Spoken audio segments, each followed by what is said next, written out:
नमस्कार।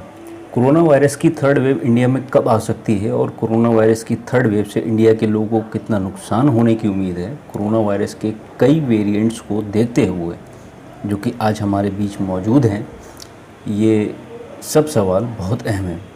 इनमें से सबसे ज़्यादा अहम सवाल और मुद्दा जो है वो ये है कि भारत के लोगों का कोरोना वायरस के प्रति उनका रवैया क्या है, उनका वो उस चीज़ को कैसे टैकल कर रहे हैं और उस चीज़ को कितना समझ रहे हैं। देखिए, कोरोना वायरस की थर्ड वेव इंडिया में ठीक उसी तरह आएगी जिस तरह पहली और दूसरी वेव को भारत के ही लोगों ने खुद अपने आप निमंत्रण देके यानी कि इनवाइट किया था उसको, उसकी वजह से वो आई थी। उसे खुद उसको निमंत्रण दिया था, फर्स्ट को और सेकंड को। अब आप सोचेंगे कि मैं ये क्या कह रहा हूँ। असल में मैंने ये बात ऐसे ही हवा में आपसे नहीं कही है। मैं आपके सामने कुछ तस्वीरें रख रहा हूँ और रखता हूँ जो अभी हाल फिलहाल की ही हैं, ताकि आपको पूरी बात समझ में आ सके। फिर आपके सामने कुछ और अहम बातें रखूँगा कोरोना वायरस की थर्ड वेव से रिलेटेड और कोरोना वायरस के वेरिएंट से रिलेटेड, जिससे आप पूरी तरह इस पूरी बात को समझ जाएं या आप इस चीज़ से वाकिफ़ हो जाएं। ये पहली तस्वीर जो आपके सामने इस वक्त है, ये मनाली के मॉल रोड की है, जो अभी हाल फिलहाल की है। ये इस पहली तस्वीर में आपको काफ़ी लोग चहलकदमी करते हुए आसानी से दिख जाएंगे। हिल स्टेशन की सबसे भयावह तस्वीर आपने इस वीडियो के ही थंबनेल में देखी होगी, जो कि रात के समय की है, जिसमें आप साफ देख सकते हैं कि लोग, बहुत बड़ी उनकी जो है भीड़ है और बहुत बड़ी वो संख्या में है। वो आपको थंबनेल में दिख रहा होगा। और वैसे भी आप कई आपने इमेजेस आपने ख़ुद भी देखी होंगी, न्यूज़ आपने सुनी होंगी या देखी होंगी कि किस तरह ये सब लोग कोरोना वायरस की थर्ड वेव को खुद न्योता दे रहे हैं या निमंत्रण दे रहे हैं। जैसे मैंने भी आपसे बात पहले कही थी, ना कोई सोशल डिस्टेंसिंग को फॉलो कर रहा है, ना किसी ने मास्क लगा रखा है, और जिसने लगा रखा है, लेकिन ज़्यादातर लोगों के मास्क जो है वो नाक के नीचे है, प्रॉपर्ली लगा हुआ नहीं है। सबसे मेन जो बात इसके अंदर जो है, इस डिज़ीज़ के अंदर, क्योंकि संक्रमण है, इसमें सबसे जो मेन वजह है इसके स्प्रेड होने की, वो ये है कि अगर आप लोगों से दूरी बनाकर नहीं रखते हैं तो स्प्रेड होता है। अगर दूसरा व्यक्ति इन्फेक्टेड है तो बहुत हद तक चांसेस हैं, 95% से ऊपर चांसेस है कि वो दूसरे व्यक्ति को भी इन्फेक्टेड कर देगा। मास्क एक बचाव है बस, उससे ज़्यादा कुछ नहीं है, क्योंकि ये बहुत टाइनी वायरस है। नाक के ऊपर एक आपने देखा होगा, जब आप जब मास्क लगाते होंगे तो तमाम उसमें स्पेस रह जाता है। अभी दूसरी तस्वीर देखिए, ये हरिद्वार की है, जहाँ लोग, हर की पौड़ी एक जगह है वहाँ पर, यहाँ भी आपको लोग कोरोना वायरस की थर्ड वेव को न्योता देते हुए दिख जाएंगे। इस तस्वीर में आप साफ देख रहे हैं, इसमें तो किसी ने मास्क लगाया हुआ ही नहीं है, क्योंकि वो वहाँ पर नहा रहे हैं या श्रद्धालु हैं, जो भी कुछ हैं। ये सब सरकार का काम था, जो रोकथाम उन्होंने नहीं की, जिस तरीके सेकेंड वेव से पहले उन्होंने कुंभ के दौरान नहीं की थी, या दूसरे जो भी इवेंट्स वगैरह थे उनको उन्होंने हैंडल नहीं किया था। खैर, उसकी बात बाद में करेंगे, पहले अभी इसकी बात कर लेते हैं। यही सब लापरवाहियाँ जो हैं, जो दो तस्वीर मैंने आपको दिखाई, इसी तरह की सब लापरवाहियाँ जो हैं इंडिया के लोगों ने दूसरी लहर से पहले की थी, जिसकी वजह से जो ये तस्वीर मैंने आपको भी दिखाई है, इसी तरह की लापरवाही जो लोगों ने की थी वो सेकेंड वेव से पहले की थी, जिसकी वजह से ये सेकेंड वेव आई थी, जिसकी वजह से लाखों लोगों की जानें कोरोना वायरस के नए वेरिएंट्स यानी कि डेल्टा वेरिएंट्स की वजह से गई, B1617 की वजह से। वजह क्या थी? यह वजह क्या थी? लोगों ने मास्क नहीं पहना था, कोरोना वायरस को हल्के में लिया था, बिहार में चुनाव हुए थे, पश्चिम बंगाल में चुनाव हुए थे। ये सब कोरोना वायरस महामारी के बीच हुआ था, जब सेकेंड वेव के बाद में लॉकडाउन को खोल दिया गया था, और फर्स्ट वेव के बाद में लॉकडाउन को खोल दिया गया था। ये सब जो इवेंट्स थे ये उसके बाद हुए थे, सेकेंड वेव से पहले, फर्स्ट और सेकेंड वेव के बीच में। उसमें वायरस जो था वो वायरस म्यूटेट हुआ और वो बना डेल्टा, जो काफ़ी कंट्रीज़ के लिए इस टाइम 100 कंट्रीज़ के लिए काफ़ी घातक बना हुआ है। ये सारी रिपोर्ट्स आ रही हैं, इस पर कोई बात नहीं कर रहा है। जो बातें हो रही हैं वो किस पर हो रही हैं वो भी आपको समझ में आ जाएंगी। इस वीडियो में समझ में आ जाएंगी कि सबसे ज़्यादा प्रायोरिटी किस चीज़ को दी जा रही है मेन स्ट्रीम मीडिया की तरफ से। देखिए, जो भी कुछ बातें हो रही हैं, बहुत कम लोग हैं, मैं यहाँ बैठा हूँ आपके लिए वीडियो बना रहा हूँ, बहुत कम लोग हैं या बहुत कम चैनल्स वगैरह हैं जो इस तरह की डिबेट्स कर रहे हैं, थर्ड वेव से पहले कर रहे हैं, थोड़ी बहुत चर्चाएं कर रहे हैं, लेकिन लोगों को आगाह नहीं कर रहे हैं। लोग ये जो हमारे इंडिया में जो अवेयरनेस का सिस्टम है वो बहुत ज़्यादा लो है, वो बहुत ज़्यादा कम है। लोगों को नहीं पता है, लोगों की गलती इसके अंदर नहीं है। उनको अगर ये पता चल जाए या फिर प्रशासन हर ज़िले में, जिस तरीके से मैं अपने सिटी में हूँ या दिल्ली में मान लीजिए मैं रहता हूँ, और उस जगह पे अगर लोग समझ रहे हैं कि सेकंड वेव ख़त्म हो चुकी है, तो उनको उस चीज़ से अवेयर कराने की ज़िम्मेदारी इंडियन गवर्नमेंट की है, सेंट्रल गवर्नमेंट की है और स्टेट गवर्नमेंट की है कि वो वहाँ पर कोई गाड़ी से अनाउंसमेंट करवाएं या एफएम रेडियो पर करवा दें, या ज़िले में रहते हैं या गांव में रहते हैं तो उस तरीके से लोगों तक उस बात को पहुंचा दें कि थर्ड वेव का ख़तरा है और अगस्त में ये थर्ड वेव आ सकती है कोरोना वायरस की। लेकिन ऐसा कुछ भी नहीं हो रहा है। चर्चाएं किस बात पे हो रही हैं वो अभी आपको इसी वीडियो में समझ में आ जाएगा। इसमें सबसे बड़ी गलती केंद्र और राज्य सरकार की है, जैसा मैंने आपको अभी बताया, जिसने खुद दूसरी लहर से पहले चुनाव में हिस्सा लिया और लोगों को ये संदेश देने की कोशिश की थी कि सब कुछ ठीक हो चुका है सिर्फ अपने राजनीतिक फ़ायदे के लिए। बिल्कुल ठीक, या ये कहिए कि ठीक बिल्कुल यही अब हो रहा है। एक्सपर्ट्स और एडवाइज़र कोरोना वायरस की थर्ड वेव की चेतावनी दे चुके हैं, लेकिन लोग खुलेआम बिना किसी परवाह के घूम फिर रहे हैं और सरकार ये सब होने दे रही है।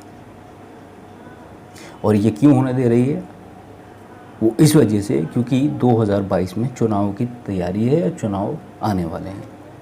ये एक मैसेज दोबारा दिया जा रहा है कि सब कुछ ठीक हो रहा है, सब कुछ हमने कंट्रोल में कर लिया। ये हर गवर्नमेंट करती है। खैर, ये स्प्रेड तो अब आया है, लेकिन जब भी कोई इस तरीके की कोई घटना होती है तो हर सत्ता में बैठी हुई सरकार ये करती है। मैं किसी एक का पक्ष नहीं लूँगा या मैं किसी एक को गलत नहीं कहूँगा। ये सभी राजनीतिक दलों का यही हरकतें जान जाती हैं लोगों की। आपके पड़ोस में या आपके आसपास में या आपके मिलने वालों में ऐसा शायद कोई ना हो, या आपकी जानकारी में शायद कोई ऐसा ना हो जो बीमार ना पड़ा हो इस स्प्रेड के चलते की वजह से। तो ये सब बातें छुपाई जा रही हैं। मैं ये साफ कैमरे पे कह रहा हूँ, ऑन रिकॉर्ड कह रहा हूँ मैं। और ये जो बातें हैं ये मेन स्ट्रीम की जो मीडिया है वो नहीं कह रही है। बहुत कम चैनल्स हैं, मैं आपको बता रहा हूँ, या फिर जो नॉन प्रॉफिट ऑर्गेनाइजेशंस हैं वो बता रहा है, WHO बता रहा है, या इस तरीके के बहुत सारे लोग बता रहे हैं। हम जैसे यूट्यूबर्स बता रहे हैं या जर्नलिस्ट बता रहे हैं। मैं भी एक फ्रीलांस जर्नलिस्ट हूँ, तो मैं ये बात आपके सामने रख रहा हूँ सिर्फ और सिर्फ इस वजह से कि ये स्प्रेड ना फैल जाए। और ये वीडियो कहाँ तक जाएगा मुझे नहीं पता। मेरे वीडियो की वजह से अगर मैं कह रहा हूँ 5 लोगों की या 10 लोगों की जान भी बच जाए या अवेयर हो जाए, तो मैं समझ लूँगा कि मेरा वीडियो बनाना सफल हो गया, कि आप लोगों को उस चीज़ के बारे में पता चल गया। अब इसको वीडियो को आप कितना सर्कुलेट करते हो या शेयर करते हो वो आपके ऊपर डिपेंड करता है। मैं आपसे ये नहीं कह रहा हूँ कि आप शेयर करिए, मुझे व्यूज़ दीजिए, मुझे लाइक दीजिए, मुझे नहीं चाहिए। ये वीडियो मैं इसलिए नहीं बना रहा हूँ। मेरा मेन काम वीडियो बनाने का नहीं है। मेरा मेन काम आर्टिकल, ब्लॉग या न्यूज़ रिपोर्टिंग वगैरह करने का है। ये इसलिए बता रहा हूँ क्योंकि इस पर पहले काफ़ी सारे वीडियो बना चुका हूँ मैं। अब वहीं अगर कोरोना वायरस वेरिएंट्स की बात की जाए, अब मैं वेरिएंट्स की बात कर रहा हूँ। अब तक तो मैंने की आपसे थर्ड वेव की बात, लोगों के रवैये की बात। अब मैं वेरिएंट्स की बात करने जा रहा हूँ कि वहीं अगर कोरोना वायरस के वेरिएंट्स की बात की जाए तो इंडिया के लोग बहुत बड़ी मुसीबत में हैं, क्योंकि हमारे सामने अब कोरोना वायरस वेरिएंट एक नहीं बल्कि 3 वेरिएंट्स हैं। कोविड-19, डेल्टा और डेल्टा प्लस। इन तीनों वेरिएंट्स में डेल्टा वेरिएंट सबसे ज़्यादा ख़तरनाक माना जा रहा है और साबित भी हुआ है दूसरी लहर के दौरान। इसके साथ साथ पेरू कंट्री है, पेरू में एक जो वेरिएंट है एक और आइडेंटिफाई हुआ है, लैम्डा उसका नाम है, लैम्डा वेरिएंट उसको बताया जा रहा है, चर्चा में आया है। वो कनाडा में फ़िलहाल अभी सामने आया, उसके कुछ केसेस सामने आए हैं या फिर कुछ हफ्तों से वो सामने आ रहे हैं। उसके बारे में कोई डेटा भी सामने नहीं आया है कि वो कितना ख़तरनाक है या कितना स्प्रेडेबल है। डेल्टा कितने हैं, डेल्टा प्लस है। डेल्टा और डेल्टा प्लस तो बहुत ही ज़्यादा ख़तरनाक है। अब आप खुद सोचिए कि कोरोना वायरस की थर्ड वेव इंडिया के लोगों को कितना नुकसान पहुंचा सकती है। जो मैंने आपके सामने 3 ही बातें रखी, क्योंकि हमारे सामने कुल मिलाकर 1 या 2 नहीं बल्कि 3 बड़े चैलेंजेस हैं।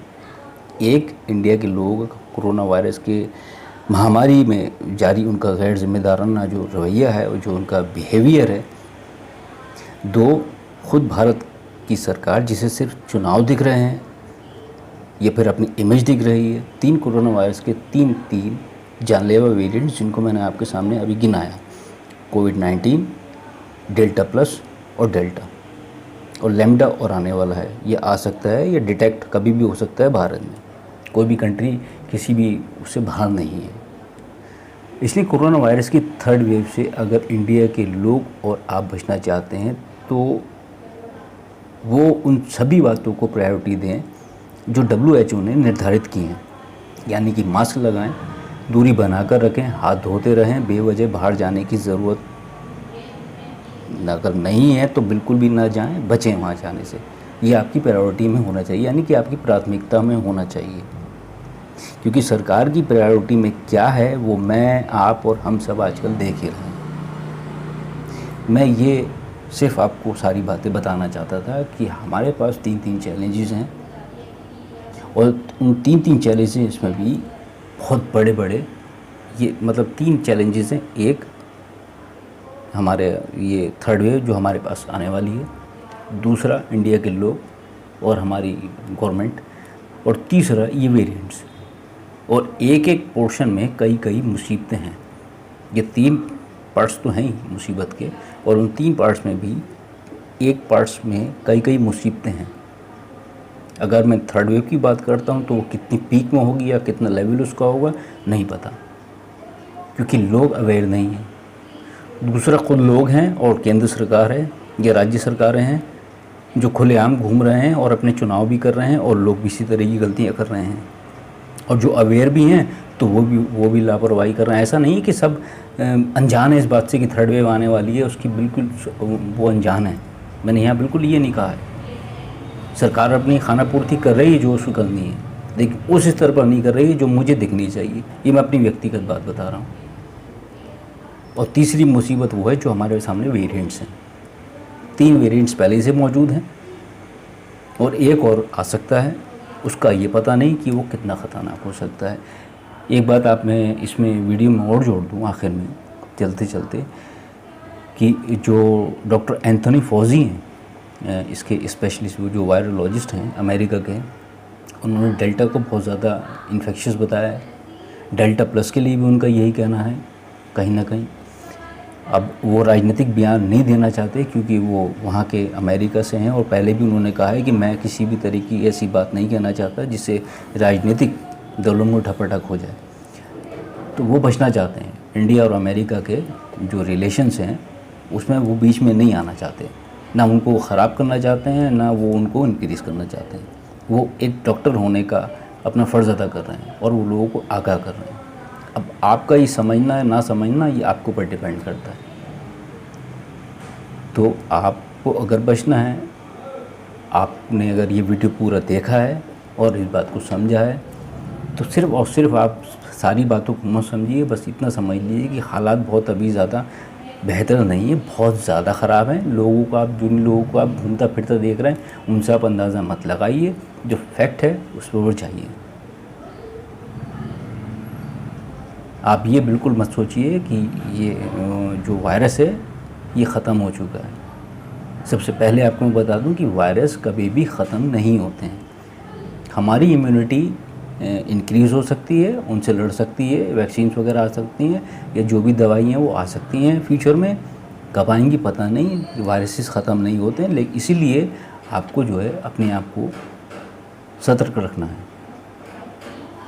आज के वीडियो में इतना ही, फिर और किसी वीडियो में आपसे मुलाकात होगी।